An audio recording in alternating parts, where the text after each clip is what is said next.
Well, welcome to the Education Committee. I'm Senator Dave Merman from Glenville. I represent the 38th Legislative District, and I serve as chair of the committee. The committee will hear from three gubernatorial appointments for the Education Committee today in the order posted. We will begin with each gubernatorial appointment statement today, followed by questions from the committee, then any proponents, opponents, and finally anyone speaking in neutral capacity. I will now have the committee members with us today introduce themselves, starting at my right. Senator Sanders. Rita Sanders, District 45, the Bellevue Office Community.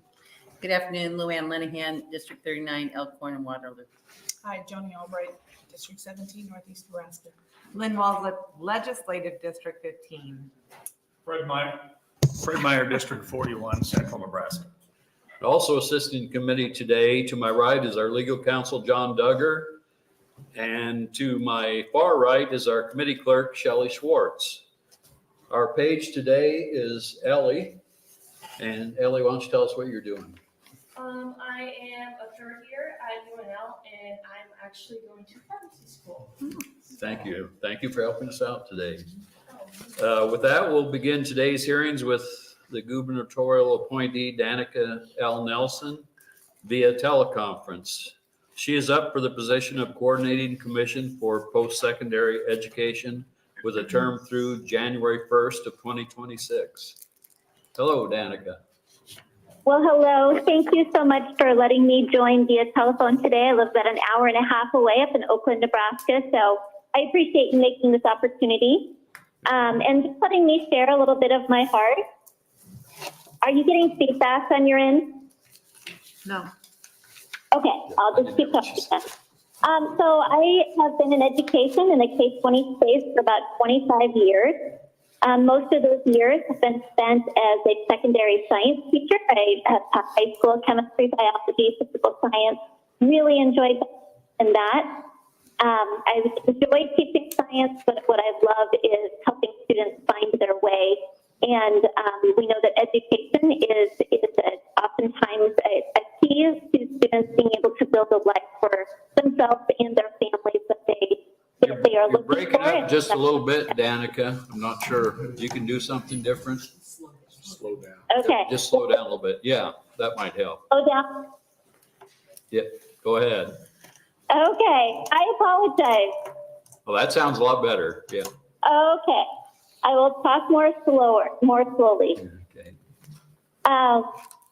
So I've spent 25 years in the K-20 space, most of that time as a high school science teacher. I really am passionate about helping students find what they are going to do after high school and encouraging them to get some kind of training, some kind of certification to help them begin on their life journey. Additionally, I also served as the director of an elementary para-to-teacher program at Midland University, and that was an exciting role. As we look in education, there are so many challenges, and one of the greatest is how we are going to address the teacher shortage. And a great opportunity for that is utilizing the people that we already have in our space who are wonderful professionals. About 3 years ago, my husband and I decided we wanted to end our career by having kind of a broader impact in the education space. We know that there are lots of challenges facing our public education system today. And so from my work in higher ed as well, we launched a business called Impact Ed. And the point of this is to provide technology solutions to help our educators be more effective in the classroom so that they are able to help their students in their journey of life. So I just want to thank you for considering me as an appointment to the CCPE.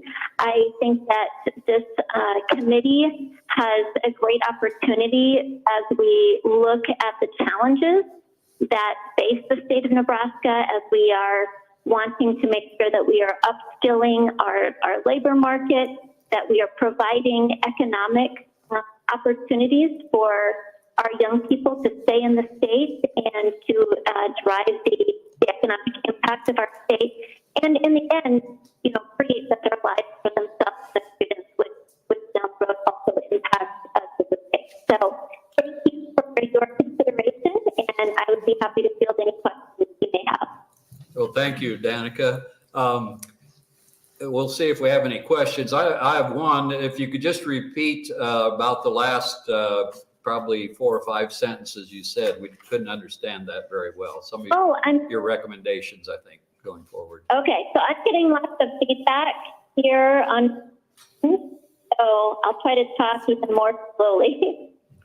That'll be helpful. So I think being a part of the coordinating commission and our goal of how do we provide opportunities, post-secondary opportunities, whether they're 4-year colleges, 2-year colleges, apprenticeship and certificate programs, how can we provide those opportunities for our students that provide a skilled labor market for us as a state, and expand the opportunities for students to stay right here in our state and raise their families here. Well, thank you very much. Let's see if there's any questions for you at this time. Senator Walz. Thank you, Chair Merman. Thank you for joining us today and for your interest in this commission. I do have a question. You talked about your work at Midland University and how part of that work included addressing the teacher shortage. And you said addressing the teacher shortage by using the people that you have. Just wondering if you could expand on that a little bit and what that means.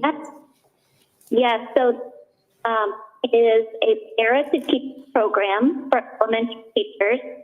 UNL runs a similar program, and both of those schools primarily work with OPS.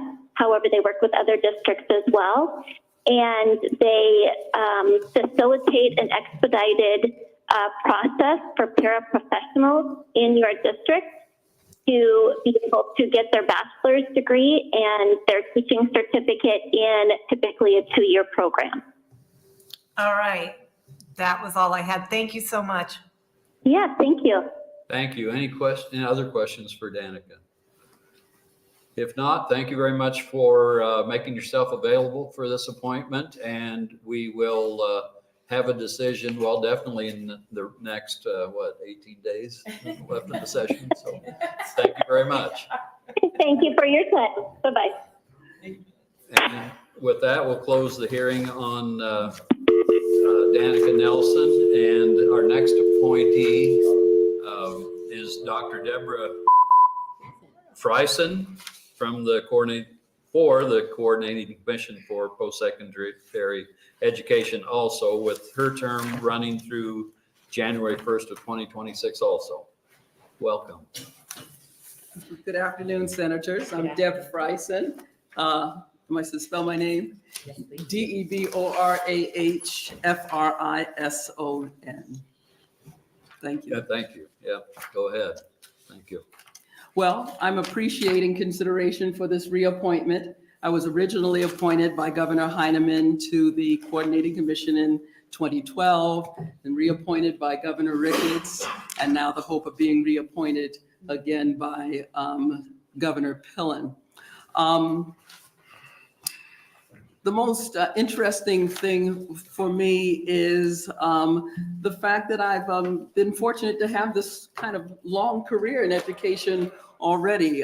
46 years, starting out at Nebraska Wesleyan as a counselor there, and then moving to the Omaha Public Schools, was a music teacher with the Omaha Public Schools for 17 years. Have had the benefit of being adjunct teacher at Midlands there for a period, having principaled 4 different schools with the Omaha Public Schools. And after a 38-year career with the Omaha Public Schools, was asked to come to the Department of Education, and am now with my second commissioner at the Department of Education. When I was appointed by Governor Heineman, it was to take the place of Dr. Dick C.E. Davis. who asked me if I would consider, and at that time I had been on the Board of Governors for Nebraska Wesleyan. And so coming to the coordinating commission, which I didn't particularly know of, but coming to the coordinating commission was really interesting because, as you know, we look at all the state colleges, the work of the university, the degree programs with the university, as well as the community college. So to get such an understanding and a review of all the different programs and colleges with our state has been kind of phenomenal, and I really enjoyed the appointment. Thank you. Are there any questions for Dr. Frison? Yes, Senator Albright. Thank you, Chair Merman, Oh, thank you. and thank you for being here. I just wanted to just say 46 years. 46 years. Thank you. That's I don't know anything else but Oh, education, so to speak, if you know what I mean. I'm trying to learn a little law through my daughter, but it was important to my parents who adopted me. Education. And they were 40-some years older than me, obviously Black parents at that time. And just the whole notion of what education could lift you out of so many things. And, I even believe that to this day. It's a little hard to communicate that to some folks, but So, it so lifts you the out. commission, to me, I'm new on the board here, a couple of years only. But when you say you look at all the colleges, so like when we have a shortage of teachers, or we have a problem with reading and we want them to read before they leave third grade, is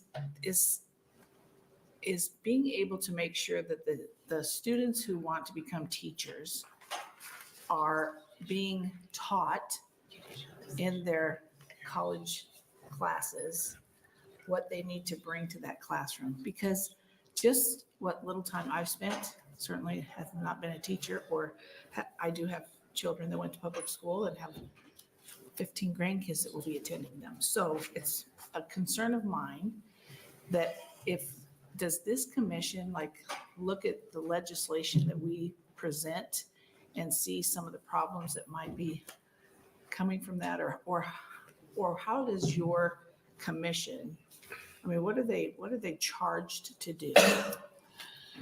The commission we work out of 3 different committees. Okay, And so one is academic programs, and apologize, but I have to have a cheat sheet at this point. that's okay. But academic programs committee, and they look at the degree-bearing programs, the instructional programs, recurrent programs, such as if a community college was wanting to add something. Is there a redundancy so that, or a duplication, I should say, between another school, so that there isn't necessarily a competition, but that we across the state are offering the necessary programs to make a difference. So it's more in my mind of addressing the overall needs of Nebraska, trying to meet the needs of the workforce, making sure that we have the right degrees, making sure that the school is using its resources in that kind of way, but not necessarily to get into what the course offerings would be. That's more a specific school's responsibility. And knowing that there's a shortage of teachers or special education teachers, do you look at that and say, they already have a degree in this,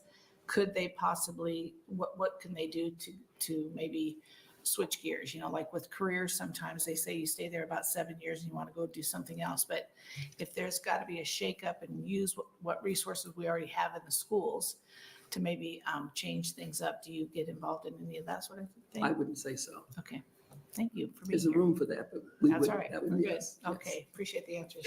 Any other questions for Dr. Frison? Senator Wayne. I don't really have a question. Just wanted to say thank you for all your years of service, and thank you for always quietly putting me in my place when I was on the OPS school board. So those who don't like me should vote for her, because she used to put me in timeout all the time when I was growing up. I grew up with her. I played baseball with her, one of her sons. I've had some successes. All right.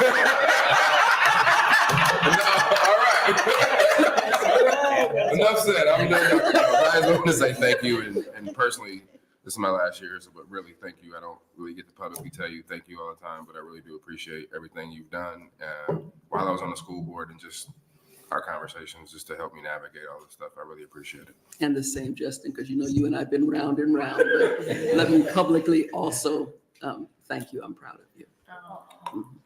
I'm real proud of you. Thank you. Well, thank you very much. Any other questions for Dr. Frison? Well, I'm glad to hear that you consider Senator Wayne a success. I think I said some success. Yeah. Thank you very much. Thank you, Dr. Frison. And with that, we'll close the hearing for Dr. Frison and open the hearing for John Abegglen. Abegglen. Something like that. And he's up for the Board of Educational Lands and Funds, and his term runs through October 1st, 2025. Good afternoon. Good afternoon. Thank you. Thanks for having me. As Senator Merman said, I'm John Abegglen. First, want to thank all of you for the work you do for the state of Nebraska. Great place to live, work, and raise a family. And I know it's a great commitment on your behalf, and we appreciate that. So excited to have the opportunity to serve on the board of Bureau of Educational Lands and Funds. I'm being appointed to fill the vacancy of Jim Shear, who was moved over to the Regents. And so I will finish his term. I live in Kearney, Nebraska, have since 1975. I was born and raised in Columbus, Nebraska.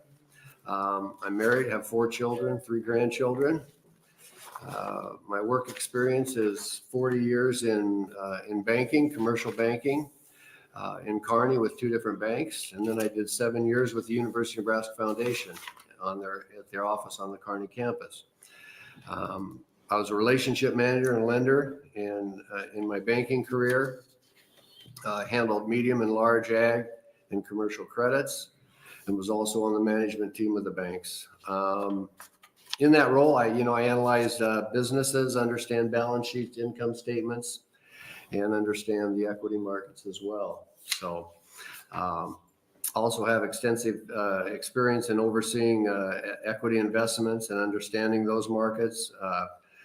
I'm retired at the end of 19. And today I oversee a real estate portfolio that we put together over the years. It's a commercial real estate portfolio. Put that together over the last 30 years, kind of by accident. It was a hobby and then turned into a job, but I really enjoy it at this point in my life. On a day-to-day basis, my wife and I oversee and manage these properties. We have other investors with us on these investments. I've served on many community boards, profit, nonprofit in Kearney and Buffalo County, and some on the state level. And I guess that's my 71 years of life in about 3 minutes. So amazing you can put that together in about 3 minutes, isn't it? But anyway, I'd be glad to answer any questions that you might have in terms of my qualifications. Well, thank you, Mr. Abegglen. And we have a question from Senator Meyer. Yeah, thank you, Mr. Chairman. Recently, there was 4 parcels of land purchased by the Board of Educational Lands and Funds in Merritt County that caused some kind of a great deal of consternation among fellow neighbors and things, as well as bankers in that area. And I'm quite familiar with that. I guess I'm interested in your philosophy of the Board of Educational Lands and Funds in any way expanding their portfolio of land and competing against other farmers for that land. Well, the land, I mean, in terms of purchasing the land, typically what we do, we don't actively go out and purchase land, but we do have funds that we've accumulated, the way I understand it, from sales that we've made to the private sector. And this money, we like to reinvest it and keep it in the ag ground and continue to lease and make that available to not only mature farmers, but also young people that are getting in the business that can't afford land. Land is at an all-time high, ag land, and they can come and bid to lease the ground that the Bureau has. So I'm sure it's not a perfect world by any means, and I understand their concerns, but we don't operate that land. We would lease it then, and they would have the opportunity to lease the land in a competitive nature and bid on those leases. I think the issue comes when you have the trust fund as large as the board has competing against a younger farmer for the same piece of land. And of course, being a farmer, and I rented school land for 15 years, so I'm very familiar with the process, that it just seems not quite right when you have that large a trust fund bidding against a younger farmer, and farmers know that the way to build equity is by owning that land, not just renting it. So I guess I'm fairly firm in the view that the Department of Educational Lands and Funds should not be going out and bidding against other farmers for land, even if it's a competitive market. I think the board has other ways to invest their money. Now, if there's certain instances where there's no other buyers, I could understand it. But in the open market, I think that's just probably not something that would need to go on. And I've had a number of bankers contact me about that situation in Marion County. So, The only other my comment, question, excuse me. The only other comment I would have, Senator, is that, we're not going out and going to pay exorbitant amounts for land. We'll pay market value, but we're also a business. We run it like a business, and if you get too much money invested in the land, your rate of return on that land is negatively impacted. And the view that I've only been to 2 meetings, but the view I have is that you need to be prudent about what you pay for an asset and make sure that you get a rate of return on it. And I don't think that the Bureau in my history and as a banker and has been that, if somebody wants to buy a piece of ground, if it's a private citizen, typically if they want it, they're going to pay over what the appraised value might be at the time. And are we a player in that market? Of course we are. I mean, that would, I can't deny that. But I also don't think that we're going to pay a premium, too much of a premium for any piece of ground, because we're in business to get a rate of return and pass that benefit on to education. And that's where all of our investment money goes, and the money that we get net of expenses, obviously, for managing all this land goes to the to education, public education in the state. yeah, I'm familiar with that. Yeah. The idea of a large trust fund competing against a family farmer just, and I had followed the work of the Board of Educational Lands and Funds for years, and until these 4 purchases showed up in Marion County, which is right next to my district, there were no red flags, but all of a sudden this came up and I was made aware of it. So, And a little bit of that is driven by the pure fact that ag ground is just, the price of ag ground is exorbitant today. And the rates of returns that farmers will get at today, $450 corn, $475 corn, and they're going to pay $7,000-8,000 an acre for ground.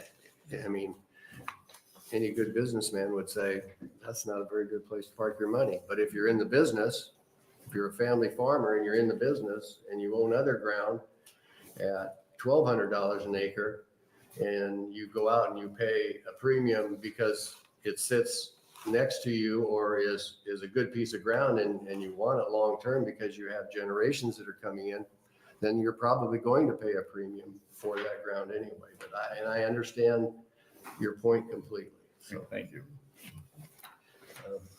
Senator Linehan. Thank you, Chairman Merman. Thank you very much for being here, Mr. Abegglen. And thank you for actually being here. I appreciate that very much. It's much better when I thought, and I've not looked at it, there's so much to look at when you're here. I thought that you could only, the lands and trusts, you could only replace land. right. You can't, so if you sell some, you can buy more, but you can't just go around buying land willy-nilly. Is that right? That's correct. That was my point, was that to that was that we replace land, we sell land, or someone petitions us to sell a piece of land. We have a process that we use. The land gets sold. That money that we receive from that piece of land goes into a fund, holding fund, and is invested until we would find another piece of ground that is appealing and would replace that piece of ground. But no, we can't expand our portfolio of ground. That's what I thought. I didn't know if that was clear, so I'll make that clear. And then, do you have a breakdown of what you have, like investment in liquid? Long time since I talked about liquid assets versus real assets. We do. And is it by statute what you do, or is that by?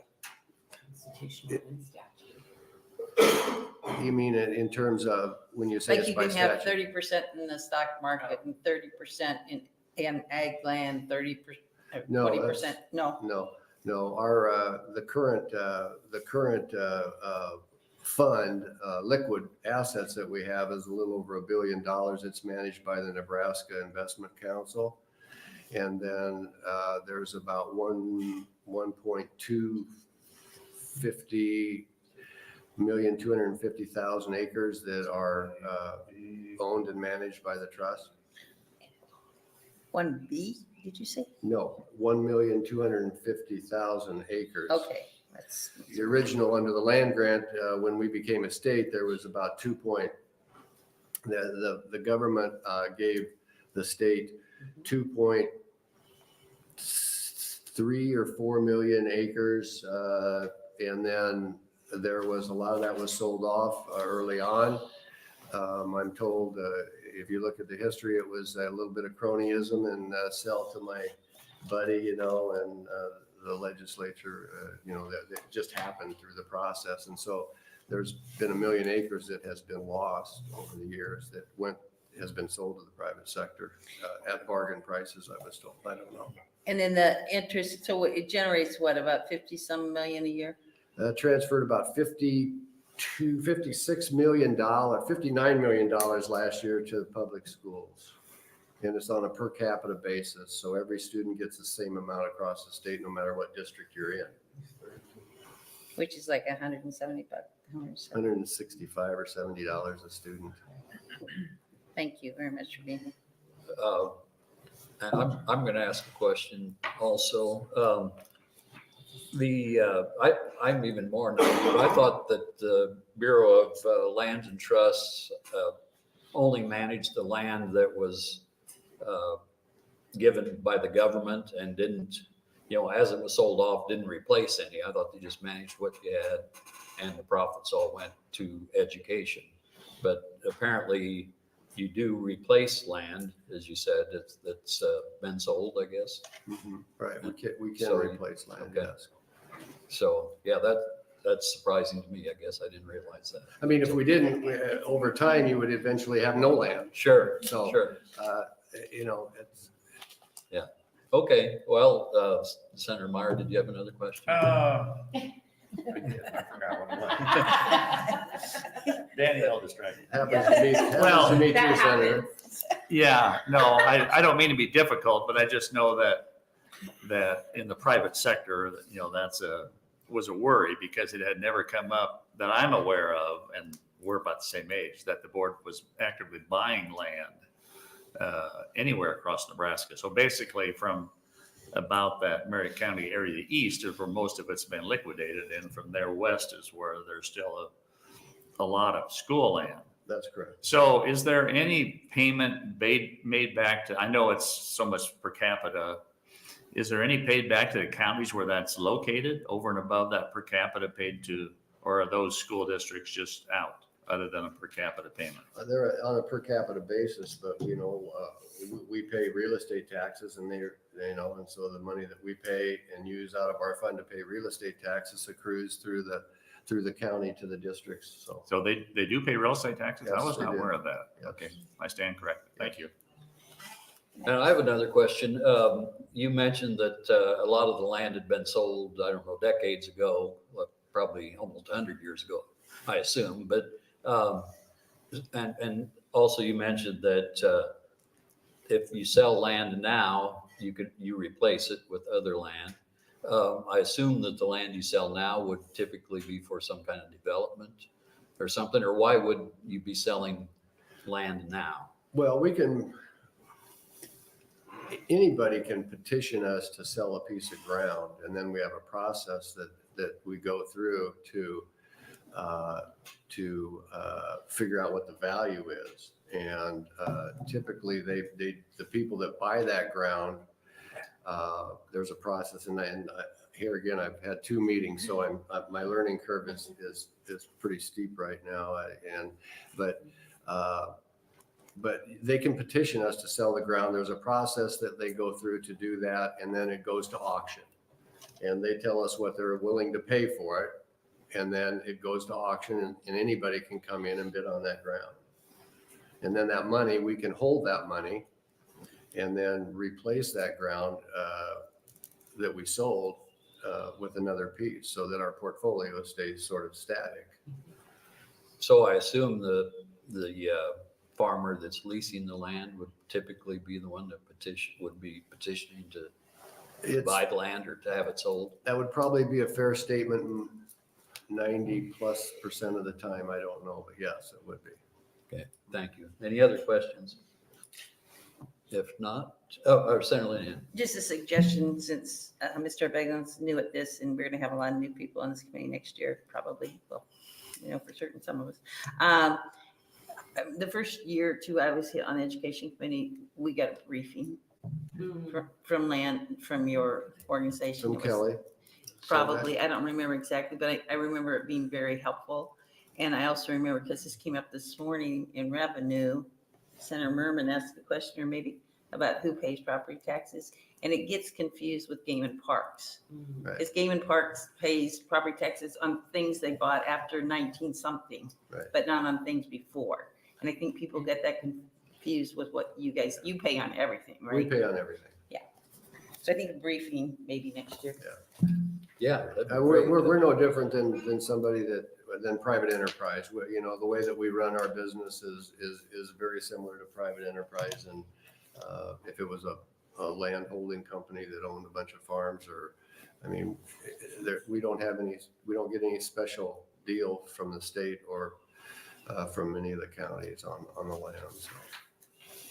Well, thank you. Any other questions? Senator Conrad. Thank you so much, Chair Merman. I just want to say also thank you for being here. And with only 2 meetings in, you clearly jumped right in with 2 feet and were very knowledgeable. And I think your dialogue with the committee was really illuminating. So thank you for being here and stepping forward to serve. Well, thank you very much. Thank you. And we will have a briefing next year on land trust. I think that's a great idea. I know we had it. Well, I've been in legislature 6 years, and one of the first few years we didn't have one, but that's the only one I can remember. So appreciate it.